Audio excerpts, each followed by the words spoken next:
चंडीगढ़ मनाली राष्ट्रमार्ग 21 पर कीरतपुर से लेकर मंडी की सीमा सलापड़ तक विदेशी तकनीक आधारित डायनामिक रोड साइन डिस्प्ले स्थापित करने के लिए दिल्ली की फर्म ने बिलासपुर प्रशासन को अपनी प्रेजेंटेशन दे दी है।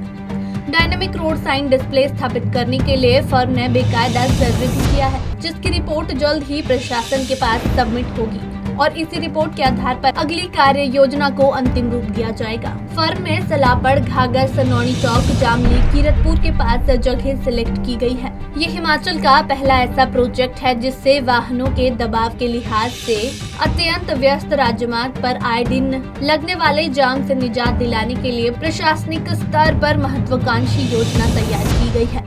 3 सीमेंट फैक्ट्री के ट्रकों के दबाव के अलावा बाहरी राज्य से कुल्लू मनाली के लिए पर्यटकों की आवाजाही भी हजारों की संख्या में रहती है। बरसाती मौसम में लैंडस्लाइड का खतरा भी रहता है, जिसकी वजह से भी रास्ता बंद होने पर जाम की स्थिति बनती है, जिससे हजारों की तादाद में पर्यटकों को कई घंटे परेशानी झेलनी पड़ती है। इसलिए ट्रैफिक सिस्टम को मेंटेन करने व जाम से निजात दिलाने के लिए ये प्रोजेक्ट तैयार किया गया है, जिससे न तो ट्रैफिक किचकिच रहेगी और न ही पर्यटकों को हादसे और लैंडस्लाइड होने से बंद हुए राजमार्ग के बारे में जानकारी न होने की वजह से घंटों जाम में फंसे रहना पड़ेगा।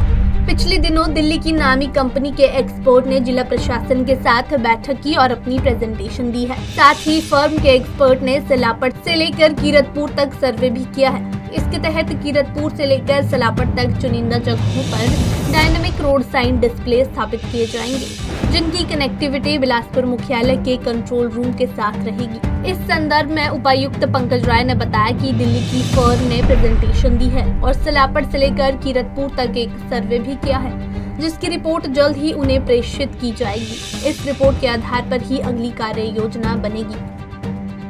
तो हम आपने देखा होगा कि जाम जो है बिटवीन कीरतपुर एंड सलापड़ में काफ़ी रहता है और इसका 2-3 मुख्य कारण है, जिसमें एक कारण तो ये है कि कई बार रिकवरी व्हीकल वहाँ पे रहता है जो एक्सीडेंट हो जाते हैं उन व्हीकल को निकालने के लिए। दूसरा, ब्रेकडाउन भी कई बार ट्रक हो जाते हैं। तीसरा, लैंडस्लाइड्स का इशू है। इनके कारण मुख्यतः जो है ये रोड बंद रहता है और इसमें जब जाम लगता है तो कम से कम 3 से 4 हज़ार गाड़ियाँ जो खड़ी हो जाती हैं और उनको फिर स्मूथली निकालना थोड़ा सा मुश्किल काम रहता है। तो हमने ये प्लान किया है कि हम कुछ लोकेशंस पे कीरतपुर की तरफ में, नौनी की तरफ और घाघस की तरफ जो है हम डायनामिक साइनेजेस लगाएंगे, ताकि लोगों को बिफोर एंड इन्फॉर्मेशन हो जाए। ये नहीं कि वो जब एक्सीडेंट साइट पे पहुंच रहा है या जहाँ पे ब्रेकडाउन वहाँ पहुँच रहा है वहाँ पे जाम लगे, उसको पहले इन्फॉर्मेशन मिल जाए कि आगे 3-4 घंटे का जाम है और इसमें रास्ता खुलने में वक्त लगेगा। तो वो अल्टरनेट रूट जो है फॉलो कर सकता है, जैसे घाघस से वो वाया ऊना जा सकता है और वैसे ही कीरतपुर से वाया ऊना आ सकता है।